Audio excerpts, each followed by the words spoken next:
গাছের ওপর শক্তপোক্ত বাঁশের বাড়ি বানানো হয়েছে। এইরকম বেশ কয়েকটা বাঁশের বাড়ি বানিয়ে দুই বোন মিলে রীতিমতো একটি ছোট্ট গ্রাম বানিয়ে ফেলেছে।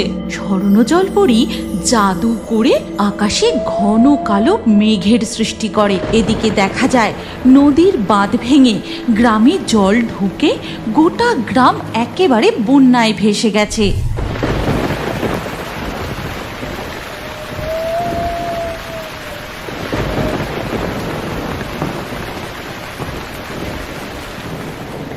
ভাই শ্যামল, এই মেঘ ভাঙা বৃষ্টি কি আর থামবে না রে? টানা 4 দিন ধরে একইভাবে বৃষ্টি পড়েই যাচ্ছে।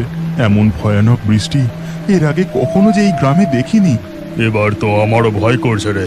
এরকম বৃষ্টি চলতে থাকলে নদীর বাঁধ ভেঙে গ্রামে বন্যা দেখা দেবে।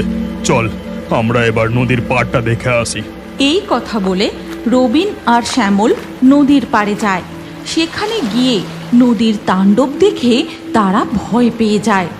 এ কি রে, নদীর জল যে একেবারে উতাল পাতাল করছে। মনে হচ্ছে এক্ষুনি বাঁধ ভাঙবে। হ্যাঁ, আমাদের গ্রামবাসীকে এক্ষুনি সতর্ক করতে হবে, না হলে যে বড় সড় বিপদ হয়ে যাবে। চল তাড়াতাড়ি।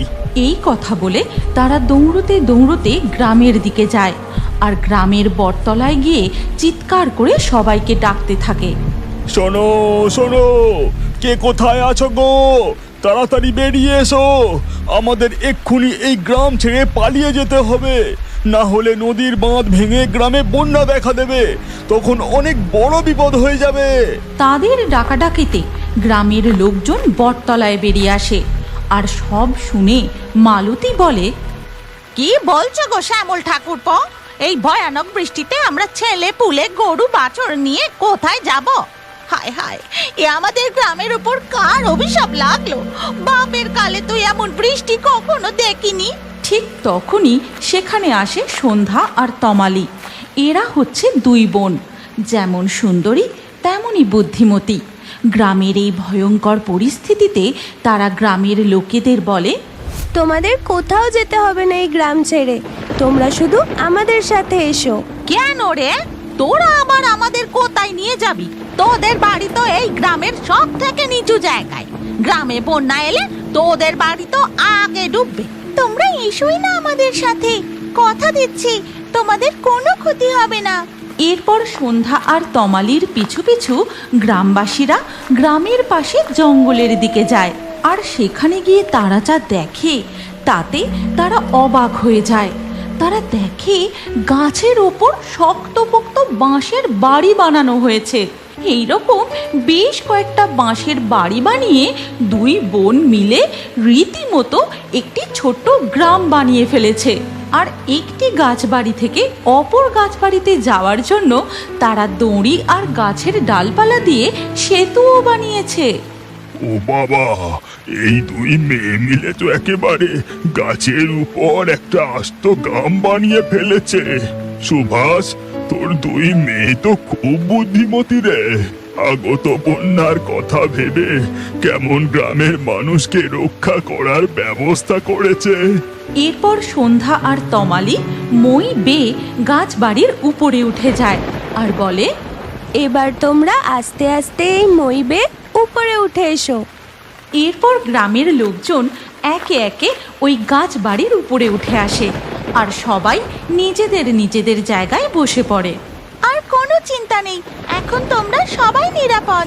কিন্তু মনে রেখো, আজ গ্রামের এই ভয়ঙ্কর পরিস্থিতির জন্য আমরাই দায়ী। দীর্ঘদিন ধরে আমাদের করা ভুলের কারণে আজ এই অবস্থা। তখন মালতী তাদের কাছে উঠে এসে বলে, আমাকে ক্ষমা করে দে তোরা। সেদিন তোদের অনেক ছোট বড় কথা বলেছিলাম, তোদের কোনো কথা শুনিনি। আর আজ তোদের জন্য এই ভয়ঙ্কর বৃষ্টির দিনে আমরা মাথার উপর একটা নিরাপদ আশ্রয় পেয়েছি। সেদিন যদি তোদের কথা শুনতাম। মালতী কাকি, ও মালতী কাকি, তুমি এমন বালতি ভর্তি ময়লা নদীর জলে ফেললে কেন? তা ময়লাগুলো কোথায় ফেলবো শুনি? তাই বলে নদীতে ফেলবে?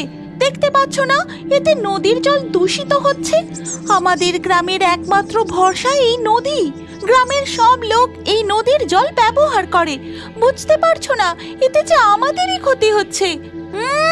চুপ কর তো তোরা, বেশি জ্ঞান দিস না। দুপাতা পড়াশোনা করেছিস বলে এখন তোরা আমাকে শেখাবি কোনটা ঠিক আর কোনটা ভুল? গ্রামের সব লোকেরা যা করে আমিও তাই করেছি।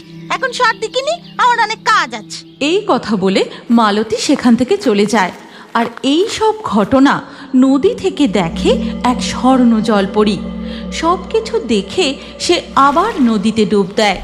এদিকে দেখা যায় নদীর বাঁধ ভেঙে গ্রামে জল ঢুকে গোটা গ্রাম একেবারে বন্যায় ভেসে গেছে। তখন রবিন আর শ্যামল সন্ধ্যা আর তমালির কাছে এসে বলে, আমাদের ক্ষমা করে দে মা, বুঝতে পারছি আজ এই পরিস্থিতির জন্য আমরা কতটা দায়ী। সেদিন তো তোরা আমাদেরকেও বুঝিয়েছিলিস। এই, তোরা তাড়াতাড়ি হাত চালা, আজকের মধ্যেই এই পুকুরটা বুঝিয়ে ফেলতে হবে। এ কি করছো রবিন কাকা? এই এত বড় পুকুরটা এইভাবে মাটি ফেলে তুমি বুঝিয়ে ফেলছো কেন? আরে এই পুকুরে তো সারা বছর তেমন জলই